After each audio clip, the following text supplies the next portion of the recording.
తీర్థయాత్రలు చేయాలంటే నేను తీర్థయాత్రకి వస్తాను. నువ్వే సన్యాసివయ్యా, నీకే లోకంలో ఉండే వాళ్ళతో నమస్కారం చేస్తున్నారు, నువ్వు మళ్ళీ తీర్థయాత్రలు అంటావేంటి? లేదు గురువుగారు, నా మనసులో తీర్థయాత్రలు చేయాలండి. సరే అయ్యా, ఎక్కడికి వెళ్తున్నావు అంటాను. నేను తమిళనాడు క్షేత్రంకి వెళ్ళి అక్కడ ఉన్నటువంటి తీర్థయాత్రలన్నీ చేసుకుని మీకు మళ్ళీ దర్శనం, మీ దగ్గరికి వచ్చి మళ్ళీ మీ దర్శనం చేసుకుంటాను. శుభమస్తు, జాగ్రత్తగా వెళ్ళరా అని చెప్పి ఆయన అనుగ్రహిస్తారు. ఆయన ఏమనుకుంటారు, ఈ క్షేత్రాలన్నింటి తిరుగుతూ ఆయన ధారణలో ఉన్నటువంటి ఆ 2 గ్రంథాలని, ఆ టీకా గ్రంథాన్ని రాస్తూ వెళ్దాం అనుకుంటారు.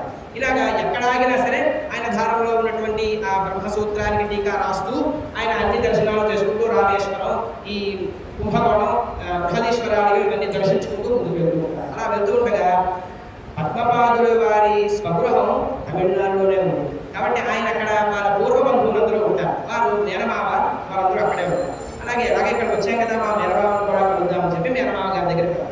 ఆ మేనమావ గారి దగ్గర నమస్కారం చేయగానే, ఇతను బాల సన్యాసి, శంకరాచార్య వారి దగ్గర చదువుకుంటున్నాడు, గొప్పవారి కదండి, అంత గొప్పవారి దగ్గర చదువుకుంటారని చెప్పి అందరూ ఆయన్ని ఆరాధన చేస్తారు, ఆయన అందరూ నమస్కారం చేస్తారు. మా ఇంటికి రండి అందరూ పోటీ పడి.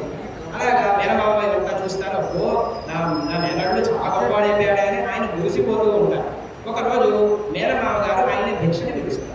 ఎవరిని? పద్మపాదుల గారు. భిక్షని పిలవగానే పద్మపాదుల గారు అలాగే వస్తారు. రాగానే ఈయన అప్పటికే ఆయన రాసినటువంటి టీకా, బ్రహ్మసూత్ర భాష్యానికి టీకా 30% అయిపోయి ఉంటుంది. 30% అయిపోయింది. ఆ పుటలన్నీ, ఆ యొక్క పేజీలన్నీ తీసుకొచ్చి వాళ్ళ మేనమావ గారికి చూపిస్తారు. బంధువులు కదండి, ఆనందపడతారు. చూపించగానే ఆయన యొక్క మేనమావ కర్మ సిద్ధాంతి, అద్వైత సిద్ధాంతి కాదు కాబట్టి ఆయన కర్మ సిద్ధాంతి అవడంతో ఆ టీకా అంతా చదువుకుని అమ్మో ఇది అద్వైత సిద్ధాంతం, ఈ కర్మ సిద్ధాంతాన్ని నాశనం చేయడానికి పుట్టినటువంటిది, కావున ఏదో విధంగా ఈ అద్వైత సిద్ధాంతాన్ని నేను నాశనం చేయాలి అనే మనసులో ఆయనకి సూచిస్తుంది. రాగానే ఏ విధంగా చేయాలి? పద్మపాదుడు ఇంకా పుణ్యక్షేత్రాలు కొన్ని ఉన్నాయి ఆయన తిరగడానికి. ఆయన తర్వాత రోజు ప్రయాణానికి వెళ్తూ ఉండగా వాళ్ళ మేనమావ గారు అంటారు, ఈ భారాన్ని మోస్తావయ్యా, ఈ రాసినటువంటి పేజీలన్నీ నాకు ఇచ్చేసి ఈ గుణాలన్నీ నేను జాగ్రత్తగా ఇంట్లో ఉంచుతాను, నువ్వు మొత్తం పుణ్యక్షేత్రాన్ని చూసి మళ్ళీ మా ఇంటికి రా, అప్పుడు ఈ గుణాలన్నీ తీసుకుని వెళ్ళచ్చు అని చెప్పి చెప్తారు. అవునవును, చాలా బరువుగా ఉంది నాకు కూడా, మీ ఇంట్లో పెట్టి వెళ్తాను మావయ్య, మీకు నమస్కారం చేస్తున్నాను, జాగ్రత్తగా చూస్తూ ఉండండి, నేను ఉన్నాను కదయ్యా నేను చూస్తాను అని భరోసా కూడా ఇస్తాను. ఈ పద్మపాదుల వారు ఇంకా మిగిలినటువంటి కంచికామాక్షి, మిగతా దేవాలయాలని చూసుకుని మళ్ళీ మేనమావ ఇంటికి తిరుగు ప్రయాణం చేస్తున్నమాట. ఈ మేనమావ గారు ఏం చేస్తారు, ఆయన ఇంటిని ఆయనే తగలబెట్టేసుకుని మా ఇల్లు తగలబడిపోయింది బయటికి వచ్చేస్తారు. జనాలందరి చేత నమ్మించి మా ఇల్లు తగలబడిపోయిందని నమ్మించి జనాలందరూ కూడా అయ్యో అని బాధపడుతూ ఉంటారు. ఈయన కూడా ఆ సింపతి కోరుకుంటూ ఉంటాడు. ఆయన అలా కూర్చుండగా కరెక్ట్గా ఆ సమయానికి పద్మపాదుల వారు ఆ గ్రామానికి వస్తారు. రాగానే పెద్ద మక్కలు వాళ్ళ మేనమావ గారు బయట కూర్చుని ఏడుస్తూ ఉంటారు. అయ్యో మేనమావ ఏమైందంటే మన ఇల్లు తగలబడిపోయింది రా ఆయన బాధపడతారు. ఇదంతా ఆయన బాధపడుతూ ఉండగా ఆయన కూర్చోబెట్టి బోధారుస్తారు. పోయిందిలే మేనమావ, మనకు కొత్త ఇల్లు కట్టుకుందాం, దీనికేముంది, ఇది పోయిందని కాదురా, నువ్వు రాసినటువంటి టీకా అంతా నాశనం అయిపోయిందనరా నా బాధ. టీకా గురించి బాధపడుతున్నావా నువ్వు? దానికి ఏం బాధపడకల్లా, నాకు ధారణలో ఉంది, నేను మళ్ళీ రాసేస్తా అంటాడు. ఆయన నెత్తి మీద పిడుగుపడినట్టుగా ఉంటుంది. వీడు రాసినటువంటి పుటాలన్నింటినీ ఖాళీ చేసినప్పటికీ వీడికి ధారణలో ఉంది, ఇంకా మళ్ళీ రాస్తా అంట. అయ్యో ఇంకా ఏం చేయాలి, ఎలా గొలవాలి, కర్మ సిద్ధాంతం గెలవాలి అనేటటువంటి నెపంతో ఆయన మళ్ళీ ప్రణాళిక పొందుతారు. తర్వాత రోజు మళ్ళీ భోజనానికి రమ్మంటారు, భిక్షకి రమ్మంటారు పద్మపాదుల వారు.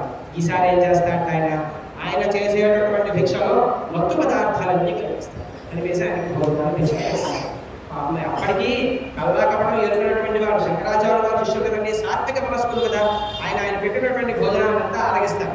ఆరగించేసిన వెంటనే ఇప్పుడు నేను కూర్చొని రాస్తాను, మంచి స్థలాన్ని వెతుకుని కూర్చుని రాగడం మొదలుపెట్టగా ఆయనకి ఏమీ గుర్తున్నారు. ఈ టీకా రాసినటువంటిదంతా మర్చిపోతూ ఉంటారు. ఒకసారి బాగా సంపర్కతో ఏంటి తర్వాత ఏంటి అని ఆలోచిస్తూ ఉంటారు. ఆయన అసలు ఏమీ గుర్తురాదు. అయ్యో ఏమైంది, నా మనస్సుకు ఏమైంది అని చెప్పుకుంటే కొన్నాళ్ళు జపం చేస్తారు, కొన్నాళ్ళు మళ్ళీ పుణ్యక్షేత్రాలు తిరుగుతారు, ఏం చేసినా గుర్తురాదు. అప్పుడే అర్థమవుతుంది ఇదంతా మా మేనమామ వేసినటువంటి ప్రణాళిక. ఓహో, కర్మ సిద్ధాంతాన్ని నాశనం చేస్తున్నామని చెప్పి అధర్మ మార్గంలో మీరు వెళ్తారా, మీకు నేను గుణపాఠం చెప్తాను ఉండండి అని చెప్పి ఆయన మనసులో అనుకుంటారు. శంకరాచార్యులు వారు దర్శనం చేయాలి, మా గురువుగారు ఎక్కడున్నారో ఆయన వెతకడానికి మొదలుపెట్టారు. పద్మపాదుల వారు మా గురువుగారు ఎక్కడున్నారు వెతుకుతూ మా గురువుగారు ఫలానా అరటి దేశంలో ఉన్నారు, ఆయన స్వగ్రామానికి వచ్చేసారు, అక్కడ ఉన్నారు మా గురువుగారు అని చెప్పి పద్మపాదుల వారు పరుగున వచ్చి శంకరాచార్య గారి దగ్గరికి వచ్చేస్తారు. వచ్చేయగానే అక్కడ శంకరాచార్య వారు పద్మపాదులు అంటే ఆయన ప్రాణం కదండి. ఇన్ని రోజులు పద్మపాదులు లేక ఆయన చాలా మనస్సులో కలవరపడ్డారు. ఒక్కసారి పద్మపాదులు రావగానే ఆయన మనస్సులో ఎంతో ఆనందం వచ్చింది. పద్మపాదుల దగ్గరికి తీసుకుని హత్తుకున్నారు. హత్తుకుని ఆయన ఇప్పుడు వచ్చావా, ఆయన కష్టకాలంలో కూడా ఉన్నారు, తల్లి గారు పోయి కష్టకాలంలో ఉన్నారు. కష్టకాలంలో బంధువులు వస్తే అంత మనస్సు అంత దృఢపడుతుంది అని శంకరాచార్య వారికి చూపిస్తున్నారు. ఆయన బంధువులు ఎవరండి? శిష్యులే ఆయన బంధువులు. మిత్రుడు, ఆయనకు మిత్రులు బంధువులు ఎవరు? ఆయనకి ఈ శిష్యులే. ఆ శిష్యులలోనూ అతి ప్రియతముడు పద్మపాదులు కదండి. ఆయన రాగానే ఆయన మనసులో ఉన్నటువంటి బాధ అంతా పోతుంది. పద్మపాదులను చూసి ఆయన ఆనందపడి, నాయన తీర్థయాత్రలన్నీ బాగా అయ్యాయి. బాగా అయ్యాయండి. రామేశ్వరంలో శివుడు ఎలా ఉన్నాడు, రాముడు ఎలా ఉన్నాడు, రామసేతు ఎలా ఉంది, అన్ని ప్రశ్నలు వేస్తాడు. అన్నింటికి సమాధానం చెప్తాడు. కానీ ఈయన మనస్సులో చిన్న కలవరపాటు మాత్రం శంకరాచార్య వారి దృష్టికి వచ్చింది. ఏదో శంకతో ఉన్నాడే వీడు, ఏదో బాధతో ఉన్నాడే. గురువు గారికి తెలుస్తుంది కదండి పిల్లవాడి బాధ. అమ్మకి ఎప్పుడైతే పిల్లవాడు ఏడుస్తాడో ఆ ఏడుపులో వాడికి భోజనం కావాలా, వాడికి నిద్ర వస్తుందా అనేటువంటి అమ్మకి ఎలా తెలుస్తుందో, ఒక శిష్యుడు బాధపడుతున్నారంటే అందులో ఉండేటటువంటి బాధ గురువు గారికి తెలుస్తుంది. ఆ గురువు గారు కాబట్టి ఆయన అంత స్థానంలో ఉన్నారు కాబట్టి వీరికి ఏదో మనసులో బాధ ఉంది. అన్నీ అయిపోయారా? అన్నీ చెప్పేశారు. గురువు గారు ఇంకా విశేషాలు ఏమన్నా ఉన్నాయి కానీ తీర్థయాత్రలో ఏమీ లేదు గురువు గారు. ఎందుకు అలా డీలాపడి ఉన్నావు? ఏదో అయింది చెప్పునా అన్న అంటే ఏమీ లేదు గురువు గారు అని చెప్పి చేతులు కట్టుకుని కూర్చున్నారు. శంకరాచార్య గారు ఒళ్ళో కూర్చోబెట్టుకుని ఏమైంది నాన్న అంటే అప్పుడు చెప్తారు. నాకు గురువు గారు నేను ఇలాగ తీర్థయాత్రలు చేస్తూ ఉండగా మా మేనమామలను మోసం చేశాడండి. ఇలా ఇంట్లో నా యొక్క నేను రాసినటువంటి టీకాలంతా తగలబెట్టేశాడు. రెండోసారి నేను మళ్ళీ రాద్దామని కూర్చుంటే నా భూతంలో కొంతమంది చంపేశాడండి.